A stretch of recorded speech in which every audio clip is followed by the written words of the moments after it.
বোনেরা শোনো, এই যে আমার নামাজা রয়েছে, আমার লাগতে শিকা রয়েছে, এই আমার নামাজা একদিন মুসলমানের দুই কাফলার, মুসলমানের দুই দলের এমন ভাবে সুলা করবে, বিশাল বড় জিহাদ থেকে, জং থেকে রুকে দেবে।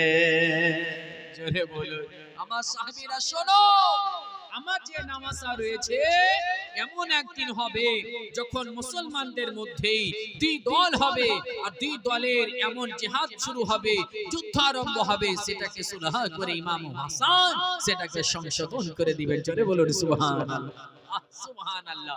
আর সেটাকে হযরত ইমাম হাসান রাদিয়াল্লাহু তাআলা আনহু করেছেন, শুনতে পাবে যে ইমাম হাসান এবং ইমাম হুসাইন রাদিয়াল্লাহু তাআলা আনহুর এত মার্তবা, যে এমন মার্তবা শুনুন। একদিন এমন সময় হয়ে গেল, হযরত ইমাম হাসান এবং ইমাম হুসাইন দুই ভাই একসঙ্গে এক জায়গায় আপনার কুস্তি লড়তে আছে। ছোট ছোট যদি থাকে পিঠের পিঠে, তো দুই ভাই মাঝে মধ্যে খেলাধুলা করে না?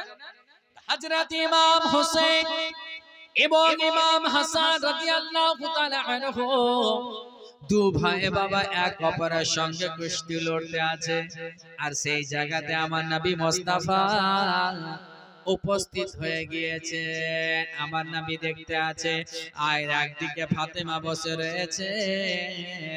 আমার নবী মুস্তাফা হাসানকে বলতে আছে, ও হাসান, তুমি হোসেনকে এমন ভাবে ধরো, তুমি হোসেনকে এমন ভাবে ধরো, তুমি এমন ভাবে ধরো। আমার নবী মুস্তাফা হাসানকে বলতে আছেন বারবার, ফাতেমা মা হলে লাফতে সিগারকে দেখে এবার বুঝতে পারলে। আমার নবী মুস্তাফাকে বলছেন, আব্বা গো, ওগো আব্বা, আপনি শুধু বারবার হাসানকে কেন বলছে? কি ব্যাপার আব্বা, আপনি শুধু হাসানকে বলছেন যে এভাবে ধরো, এভাবে ধরো, এভাবে ধরো, তো হোসেনকে কেন বলছেন না? যেমন বললাম, নবী আমার বলতে আছি, ওর বেটি ফাতেমা, তুমি চিন্তা করো না বেটি, তুমি যেটা ভাবছো ওটা না। আমি এদিকে হাসানকে বলছি, আর ওইদিকে হোসেনকে জিবরিল আমিন বলছে। জোরে বলো সুবহানাল্লাহ। বেটি ফাতেমা, আমি হাসানকে বলছি যে তুমি এভাবে ধরো, জিবরিল আমিন হোসেনকে বলছে এভাবে ধরো। আমি হাসানকে তরিকা শেখাচ্ছি, জিবরিল আমিন হোসেনকে তরিকা শেখাচ্ছে। তাহলে বুঝা গেল যে হাসান ও হোসেনের মার্তবা কেমন। যেখানে নবী মুস্তাফা, সেখানে জিবরিল আমিন খিদমতের জন্য। সুবহানাল্লাহ। যে ইমাম হাসান ও হোসেন রাদিয়াল্লাহু তাআলা আনহু দুই ভাই, একদিন এমন সময় হয়ে গিয়েছে, সিলেট করে আপনার দুই ভাই সুন্দরভাবে হাতে লেখা লিখেছে। হাতে লেখার পরে এদিকে হাসানও লিখে দিয়েছে, আর এদিকে হোসেনও লিখে দিয়েছে। দু ভাই এক অপরেরটা দেখছে। হাসান বলছে আমার ভালো, হোসেন বলছে আমার সুন্দর। হাসান বলছে আমার তোমার থেকে সুন্দর, হোসেন বলছে তোমার আমার থেকে সুন্দর। এরকম হয় না বাচ্চা কাচ্চা বাড়িতে হয়, একটা খাতাতে কেউ কিছু লিখতে গেলে বলে আমি এটা ভালো লিখেছি, ও বলছে আমি ভালো লিখেছি। তো ইমাম হাসান হোসেন মুহাব্বতে এটা করছেন। জোরে বলুন। যেমন বললাম, এবার ইমাম হাসান ও হোসেন যখন এক অপরকে বলছে আমার ভালো, আমার ভালো বলতে আছে, তখন তিনারা সিদ্ধান্ত নিলেন, আচ্ছা ভাই, এটার ফয়সালা করার জন্য আমার নানা মুস্তাফার কাছে যাই। জোরে বলুন সুবহানাল্লাহ। ইমাম হাসান এবং ইমাম হোসেন রাদিয়াল্লাহু তাআলা আনহুমা দু ভাই বাবা ওই হাতের লিখনি নিয়ে আমার নবী মুস্তাফার বারগাহে হাজির হলে বলতে আছেন, হুজুর, নানা জান, আজকে আমরা আপনার কাছে এসেছি। ও নানা জান, আপনাকে আমাদের একটা ফয়সালা করে দিতে হবে। আমার নবী মুস্তাফা বলতে আছেন, কি হয়েছে রে নওয়াজা বল। বলে নানা গো, আমাদের এটাই ফয়সালা করতে হবে যে আমার ছোট ভাই হোসেন লিখেছে একদিকে হাতের লেখা, আর আমি হাসান আমিও একটি সিলেটে লিখেছি হাতের লেখা। নানা জান আমি বলছি আমার ভালো, আর হোসেন বলছে আমার ভালো, তাহলে কার ভালো? এটা ফয়সালা আপনি করে দে। নানা এদিকে হাসান বলছে আমি আমার ভালো, আর হোসেন বলছে আমার ভালো, তো নিজেরা বললে তো হবে না, না না আপনি বলে দিন কার ভালো। যেমন বলে দেওয়া বিশ্ব নবী বললেন, ওরে আমার নামাজা হাসান ও হোসেন শোন, এ ফয়সালা করার জন্য তুমি চলে যাও তোমার বাবা আলীর কাছে। তখন সঙ্গে সঙ্গে নানার কথার উপরে কথা না বলে আদব সহকারে সেখান থেকে আলী শেরে খোদা মুশকিল কুশার কাছে হাজির। ইমাম হাসান ও ইমাম হোসেন রাদিয়াল্লাহু তাআলা আনহুমা হযরত আলীর কাছে হাজির, বলে আব্বা গো আমরা দু ভাই আপনার কাছে একটা ফয়সালা নামার জন্য এসেছি আব্বা, আপনি আমাদের এসে ফয়সালাটা করে দেন। আলী বলতে আছে কি হয়েছে রে বেটা বল, বলে আব্বা গো হাসান হোসেন বলতে আছে আমার বড় ভাই হাসান হাতের লেখা লিখেছে, আর হাসান বলছে আমার ছোট ভাই হোসেন হাতের লেখা লিখেছে আব্বা। হাসান বলতে আছে আমার সুন্দর, আর হোসেন বলতে আছে আমার সুন্দর, তো আব্বা আপনি ফয়সালা করে দেন কার হাতের লেখনীটি ভালো। এদিকে বলতে আছে তোমরা কি তোমার নানার কাছে যাওনি? হ্যাঁ গিয়েছিলাম। তো কি হয়েছে? বলে আব্বা নানার কাছে গেলাম, নানা পাঠিয়ে দিয়েছে আপনার কাছে। আলী বলতে আছে বেটা হাসান ও হোসেন শুনবে বেটা শোন, যেখানে তোমার নানা ফয়সালা করলো না, আমি আলী আমিও ফয়সালা করব না। বেটা তোমরা যাও, তোমরা আমার কাছ থেকে তোমার মা ফাতেমার কাছে চলে যাও, আর ফাতেমা এর ফয়সালা এবং এর সমাধান করে দেবে। ইমাম হাসান ও হুসাইন আব্বা জানের কাছ থেকে এবার হযরত ফাতেমা রাদিয়াল্লাহু তাআলা আনহা কাছে চলে আসলেন। আসার পরে দেখতে আছেন হযরত ফাতেমা দেখছেন দুই সন্তান আপনার যেন আতঙ্কিতর মতো হয়ে আছে। চট করে ফাতেমা বলছে বেটা রে এমন কেমন হয়ে আছে বেটা বলো। বলে মা আমরা আপনার কাছে এসেছি মা। বলে কি হয়েছে বেটা বলো। বলে আম্মা জান আমরা আজকে আমরা দুই ভাই দুই জায়গাতে নিজে নিজে সিলেটে একটি করে হাতের লেখনী লিখেছি আম্মা, এর ফয়সালা নেওয়ার জন্য আমরা আপনার কাছে এসেছি আম্মা। ফাতেমা বলতে আছে ও বেটা হাসান ও হোসেন তোমরা কি তোমার নানার কাছে যাওনি? বলতে আছে আম্মা গো সর্বপ্রথমে আমরা আমার নানার কাছে গিয়েছিলাম, আমার নানা যান সেখান থেকে আব্বার কাছে যেতে বলেছিলেন, আব্বার কাছে গেলাম, আব্বাও তখন বলে দিলেন আপনার কাছে আসতে। আম্মা গো যদি আপনি ফয়সালা না করে তাহলে আমরা আর কোথায় যাব? ফাতেমা বলতে আছে ওরে বেটা হাসান ওরে বেটা হোসেন শোন রে, তোদেরকে কোনো চিন্তা করতে হবে না, আমি এর সমাধান বের করেছি। বলে কেমন করে আম্মা? যে ফয়সালা আমার নানা করলেন না, যে ফয়সালা আমার বাবা করলেন না আম্মা, ওই ফয়সালা আপনি কেমন করে করবেন? বলে দেখ আমার কাছে একটাই রাস্তা আছে, এটাতে যদি তোমরা মেনে চাও তাহলে আমি ফয়সালা করব। ও বেটা তোরা যদি বলিস যে হ্যাঁ মানবো আম্মা, তাহলে আমি ওই ফয়সালা করার জন্য প্রস্তুত, আর যদি বলো যে না আমরা মানব না, তাহলে আমি করব না। বলছে ইমাম হাসান হোসেন বলছে আম্মা গো, আপনি যেটা ফয়সালা করবে আমরা সেটাই ফয়সালা শুনব। এবার ফাতেমা রাদিয়াল্লাহু তাআলা আনহা বলতে আছেন, ওরে বেটা হাসান, আমার কানের দুল, আমার কানের বালিতে 7টি দুল রয়েছে রে বেটা, এই দুলটাকে আমি খুলে দিচ্ছি, খুলে দিয়ে এটিকে আমি আসমানের দিকে চালাবো, পরে তোরা দু ভাই দুই দিকে দাঁড় হয়ে থাকবে রে বেটা, আর ওই দুই দিকে ওই কানের দুলগুলো উপর থেকে পড়বে, ওই দুলগুলো উপর থেকে পড়বে, 7টি রয়েছে, 4 সিলেটার উপরে 4টি দানা পড়বে রে বেটা, তার লেখা তোমাদের মধ্যে তার থেকে উত্তম। ফয়সালা তারা বলল আম্মা গো, এতে আমরা রাজি রয়েছি, আমাদের কোনো আপত্তি নেই। হযরত ফাতেমা রাদিয়াল্লাহু তাআলা আনহা এটাই কাজ করতে লাগলেন, কানের দুল থেকে 7টি আপনার বাবা আপনার দুলগুলোকে খুলে নিয়ে উপরের দিকে চালিয়ে দিলেন, দু ভাই দুই দিকে সিলেটখানা আপনার পেতে নিয়ে রয়েছেন, আর উপর থেকে তিনটি করে দুই ভাইয়ের সিলেটে পড়ে গেল,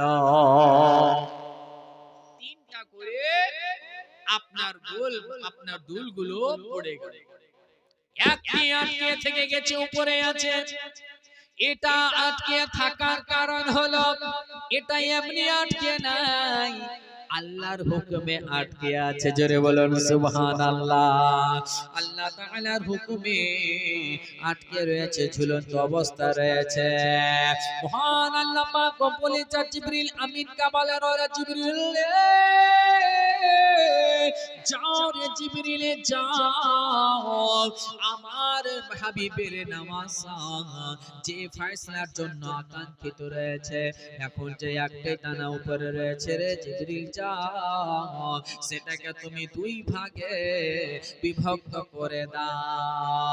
এজন্য যদি একটা যদি ইমাম হাসানের কাছে পড়ে যায়, তার যদি 4টা হয়ে যায় হোসেন দুঃখ পেয়ে যাবে, আর যদি হোসেনের কাছে 4টা হয়ে যায় রে, তাহলে হাসান দুঃখ পেয়ে যাবে, আর দুইজনের কারো মধ্যে যদি একজন দুঃখ পেয়ে যায়, ফাতেমা দুঃখ পেয়ে যাবে। যেখানে ফাতেমা দুঃখ পেয়ে যাবে সেই জায়গায় আমার প্রিয় হাবিব দুঃখ পেয়ে যাবে। হযরত জিবরিল আমিন সঙ্গে সঙ্গে আসলেন, আসার পরে ওই 7 নম্বর দুল যেটা উপরে থেকে গিয়েছিল 3টি করে, তারা দেখে তো বাবা খুশি, কিন্তু একটি সবাই দেখে তাকিয়ে আছে, ইমাম হাসানও দেখছেন, ইমাম হোসেনও দেখতে আছেন যে এই দুলটা কার সিলেটের উপরে পড়তে আছি। সুবহানাল্লাহ। এখন দেখছে 3টা এদিকে আর 3টা এদিকে, ওটা তো ঠিক আছে, কিন্তু একটা এটা যা আছে এটা যেখানে পড়বে তারটাই ভালো হবে। দোনো ভাই উপরে তাকিয়ে আছে, এবার কিছুক্ষণ পরে দেখতে আছে জিবরিল আমিন ওই শেষ দুলটাকে আপনার সুন্দরভাবে দুই ভাগে ভাগ করে দিলেন। দুই ভাগে ভাগ করে দেওয়ার পরে সমান সমান ওই ইমাম হাসান এবং হোসেনে আর পেলে আপনার সিলেটের মধ্যে পড়ে গেল। যেমন দেখা দুই ভাই দেখতে আছে, এদিকে ইমাম হাসানের কাছে অর্ধেক পড়ে গিয়েছে, আর এদিকে ইমাম হোসেনের কাছে অর্ধেক পড়ে গিয়েছে। বুঝা গেল যে দু ভাইয়ের লেখা হচ্ছে একই মতন সুন্দর, জোরে বলুন সুবহানাল্লাহ। আর বেরাদারি ফয়সালাটা কে করলেন? স্বয়ং আল্লাহ করলেন, জোরে বলুন সুবহানাল্লাহ। এই হচ্ছে ইমাম হাসান ও হুসাইন, সুবহানাল্লাহ। আসুন, কিতাবের মধ্যে বলা হয়েছে আয়াতে মুবাহালা, যে আপনার যে আয়াত অবতীর্ণ হয়েছে সেটা হচ্ছে আহলে বাইতের জন্য, জোরে বলুন। এই আয়াতে মুবাহালা আপনার অবতীর্ণ হয় দুই গিরোহ, একটা হচ্ছে আপনার ইসলাম আর একটা হচ্ছে ইসলামের দুশমন। আমার নবী মুস্তাফা সাল্লাল্লাহু তাআলা আলাইহি ওয়াসাল্লামের কাছে একটা নাজরানের ঈসাই এসে অনেক প্রশ্ন করতে লাগলেন। তার মধ্যে বলছে যে হযরত ঈসা আলাইহিস সালাম হচ্ছে আল্লাহর বেটা, নাউজুবিল্লাহ। যেমন আমার বিশ্ব নবীর কাছে ওই নাজরানের ঈসাই বলতে আছে যে ঈসা আলাইহিস সালাম হলেন আল্লাহর পুত্র। আমার বিশ্ব নবী সাল্লাল্লাহু তাআলা আলাইহি ওয়াসাল্লাম তাকে ভালোভাবে বুঝাচ্ছেন, এত সুন্দর ভাবে বলে দিল। বলে দেওয়ার পরেও সে ঈসাই মানতে রাজি নয়। তখন সঙ্গে সঙ্গে আয়াতে মুবাহালা আপনার অবতীর্ণ হয়ে গেল। যেমন অবতীর্ণ হওয়া তখনই আয়াতে এটাই বলতে আছে, হে মাহবুব, এর জন্য প্রস্তুত হয়ে যাও দুয়ার জন্য। একদিকে তুমি নিজের খানদানকে নেবে, নিজের ঘরানাকে নেবে, আর সেও নিজের ঘরানাকে নেবে। এভাবে আমার বিশ্ব নবী ওই ঈসাইকে বলল যে শোনো শোনো, তাহলে শোনো, আমার ইসলাম হককে না তোমাদের হককে, এবার কার শক্ত হবে? আমরা দুইজনে চলে, আমরা নিজের নিজের কাফিলা নিয়ে, নিজের নিজের ঘরানা নিয়ে ওই মাঠে গিয়ে দোয়া করব। ওই দোয়া করাতে যার দোয়া কবুল হবে, যার এক অপরের জন্য বা দুয়ার জন্য দোয়া করা হবে, যে মারা যাবে নিস্তনাবুদ হবে, তার ধর্ম হচ্ছে বেকার। এই বলার পরে ওই নাজরানে ঈসাই প্রস্তুত, বলেছি হ্যাঁ আমি রাজি। তখন আমার বিশ্ব নবী সাল্লাল্লাহু তাআলা আলাইহি ওয়াসাল্লামে দুয়ার জন্য নিলেন। আইনা আলী, আলী কোথায়? হযরতে আলীকে ডাকলেন, ফাতেমাকে ডাকলেন, হাসানকে ডাকলেন, হুসাইনকে ডাকলেন। জোরে বলো। হযরতে ইমাম হাসানকে আমার বিশ্ব নবী সাল্লাল্লাহু তাআলা আলাইহি ওয়াসাল্লাম ইমাম হাসানকে বললেন, ওরে হাসান, তুমি ডান দিকের আমার আঙ্গুল ধরো। সুবহানাল্লাহ। হযরত ইমাম হাসান আমার বিশ্ব নবী ডান হাতের আঙ্গুল ধরলেন। ইমাম হোসেনকে বলেন, হোসেন রে, তুমি আমার বাম হাতের আঙ্গুল ধরো। বাম হাতের আঙ্গুল ধরলেন। এবার ফাতেমা রাদিয়াল্লাহু তাআলা আনহাকে আমার নবী বলতে আছেন, ফাতেমা, ওরে বেটি ফাতেমা, আমার চাদরের কালে কামলেওয়ালা চাদরের তুমি দামান ধরো। আমার নবী মুস্তাফার সেই চাদর মোবারকে হযরতে ফাতেমা দামান খানা ধরে নিলেন। আর আলীকে বললেন, ও আলী, তুমি ফাতেমার চাদরের দামান থামো। জোরে বলুন সুবহানাল্লাহ। এমন ভাবে বাবা ওই ময়দানে আমার নবী মুস্তাফা যাওয়ার জন্য প্রস্তুত হয়ে গেলেন। এবার আমার নবী হাঁটছেন, আগে আগে যেখানে যেখানে কদম পড়ছে সেই জায়গাতে হযরতে ফাতেমা কদম ফেলছেন, আর যেখানে যেখানে ফাতেমার কদম সেই কদমে আলী কদম ফেলতে আছে। এমন ভাবে বাবা আপনার সেবার দুয়ার জন্য প্রস্তুত হয়ে গিয়েছে। এবার আহলে বাইতকে নিয়ে আমার নবী মুস্তাফা আগে বাড়ছে। এক ডান দিকে ইমাম হাসান, বাম দিকে ইমাম হোসেন, পিছনে হযরতে ফাতেমা, আর তারপরে হচ্ছে হযরতে আলী শেরে খোদা মুশকিল কুশা। এমন প্রস্তুতিতে একজন আপনার ঈসাইদের পাদ্রী সে দেখে তাজ্জব হয়ে গেল। তখন বলতে আছে, ওরে ঈসাই শোনো, যেইভাবে মুহাম্মদ নিজে আহলে বাইতকে নিয়ে চলে আসছে দোয়া করার জন্য, এখন যদি দোয়া করে দেয়, আর দুয়ার সিস্টেমটা নবী মুস্তাফা বলে দিয়েছে, ও হাসান, ও হোসেন, ও ফাতেমা, আলী শোনো, আমি দোয়া করব আর আমার পরে তোমরা বলবে আমিন। জোরে বলো। নবী যেখানে দোয়া করবে আর আহলে বাইত সেখানে আমিন বলবে, সে দুয়ার আপনার বাবা কতটা গুরুত্ব রয়েছে। আল্লাহর কাছে কারেন্টের চাইতেও আপনার অতি তাড়াতাড়ি কবুল হবে। কিন্তু বেরাদার, ওই যে ঈসাইদের বড় পাদ্রী দেখে তাজ্জব হয়ে গেলেন। ওই নাজরানের ঈসাই যে প্রস্তুত হয়েছিল মোকাবিলা করার জন্য, এবার ওই বড় পাদ্রী বলতে আছে, ওরে নাজরানের ঈসাই শোনো, তুমি কি দেখতে পাচ্ছ না এখন যেইভাবে যেই সিস্টেমে যেমন পদ্ধতিতে মুহাম্মদ নিজের আহলে বাইতকে নিয়ে পাঁচ পাঞ্জাতন চলে আসছে, এখন যদি দোয়া করে দেয় আর যদি ইহুদিদের নাসরানীদের জন্য ঈসাইদের জন্য তোমাদের জন্য তাওহীদের জন্য দোয়া করে দেয়, কিয়ামত পর্যন্ত কোন নাসরানীদের পরিচয় থাকবে না। আল্লাহু আকবার।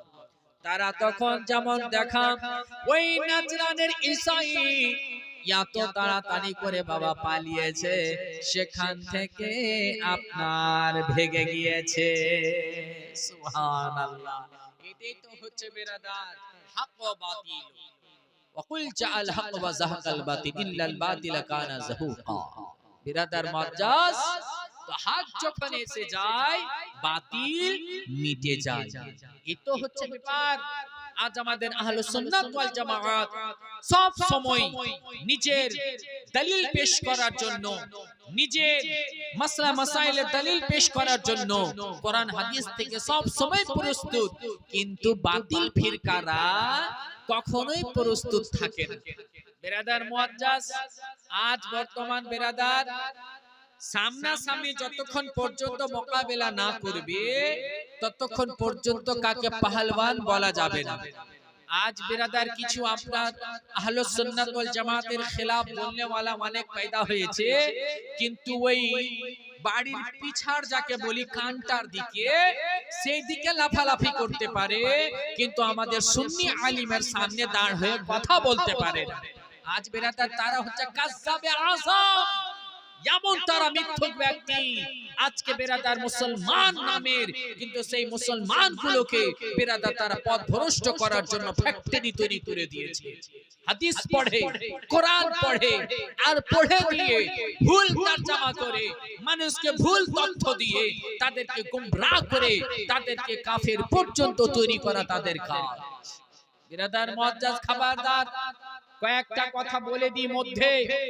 আজ বর্তমান সমাজ যদি নিজের ঈমান বাঁচাতে হয়, যদি নিজের আকীদা বাঁচাতে হয়, তাহলে বেরাদার মুআজ্জাজ মুহতারাম, আপনারাও এখন বর্তমান মা বোন বাবাজি ভাই, আমরা সকলে প্রত্যেক মুহূর্ত যদি ব্যস্ততা না থাকি, তাহলে ফুরসাত সময়ে আমরা মোবাইল নিয়ে ব্যস্ত, ফেসবুকে ব্যস্ত, ইউটিউবে ব্যস্ত, হোয়াটসঅ্যাপে ব্যস্ত।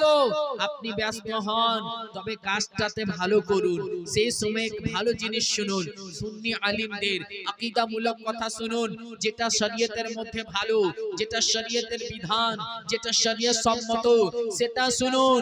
আর ওই আবল তাবলদের কথা শুনে আবল তাবলদের কিছু আকীদা খারাপ করে বিরাদার মুআজ্জাজ নিজের আকীদাকে খারাপ করতে যেন না। এই কয়েকদিন থেকে ভাই জুবায়ের সাহেব একজন শুধু বারবার হোয়াটসঅ্যাপে যে দেখবেন বুখারী শরীফের লিংক পাঠাচ্ছে। তা আমি বললাম যে বাবু, এটা কোথা থেকে তুমি পেলা? বলছে আমি ইউটিউবে দেখেছিলাম, ফেসবুকে ছিল। আমি বললাম ফেসবুকে বুখারীর কাতিব নাই, বুখারীর মাতানে বুখারীর কাতিবের সব লেখা আছে। তো বুখারীর মাতান যেটা আছে ওখান থেকে তুমি হাদিসটা পাঠাও, আমি বলে দেব ইনশাআল্লাহ কোথায় কি আছে। আর এই যে তোমার বাংলাতে লিখে এভাবে করে, কারণ যে ডক্টরই বুঝতে পারে কোনটা ডুপ্লিকেট 2 নম্বর ওষুধ আর কোনটা 1 নম্বর ওষুধ। সিরাপ দেখে আর প্রিন্ট দেখে তো শুধু বললে হবে না যেটা ভালো আর মন্দ। তো কথা হচ্ছে তারা এমন এমন কথা লিখবে আর ফালা ফালা হাদিসের নাম দিয়ে দিবে। এই বিরাদার মুআজ্জাজ মুহতারাম, কত সহজ নয় যে হাদিস পড়ে আর বুঝে গেলে কি বলতে চাইছে। আচ্ছা, কোরআন পাকে কোথাও কি আল্লাহ তাআলা বলেছেন যে 5 ওয়াক্ত নামাজ পড়ো? আল্লাহ বলেছেন আকিমুস সালাত, নামাজ পড়ো। কোন ওয়াক্তে নামাজ, কোন সময় পড়বে, কয় রাকাত পড়বে, হাদিস দেখতে হবে। হাদিস যখন এবার আসলেন কেমন করে পড়তে হবে বিরাদার মুআজ্জাজ মুহতারাম, সেটা বুঝার ক্ষমতা লাগবে। তার জন্য আপনাকে ইলম অর্জন করতে হবে। ইলম অর্জন করে এবং আপনার ওস্তাদের কাছ থেকে সঠিকটা আপনাকে শিখে মানুষের কাছে পয়গাম পৌঁছাতে হবে। এটা হচ্ছে আপনার পদ্ধতি। জোরে গাজী জানে মুহতারাম। তো যাই হোক, বলছিলাম এই হচ্ছে বাতিল আর এই হচ্ছে হক। যখন আয়াত মুবাহালা আপনার নাজিল হল হলো, তো এখানে হক ও বাতিলের আপনার পরিচয় হয়ে গেল। সেটাই হচ্ছে ইসলাম, নবীর দাওয়া ইসলাম। জোরে বলুন সুবহানাল্লাহ। আর আজিজানে মুহতারাম, আমার বিশ্ব নবী সাল্লাল্লাহু তাআলা আলাইহি ওয়াসাল্লাম হযরতে হাসান ও হুসাইন আর ফাতেমা আর আলীকে দিয়ে বললেন, এরা হচ্ছেন আমার পাঁচ পাঞ্জাতন, এরা হচ্ছে আহলে বাইত। জোরে বলুন সুবহানাল্লাহ।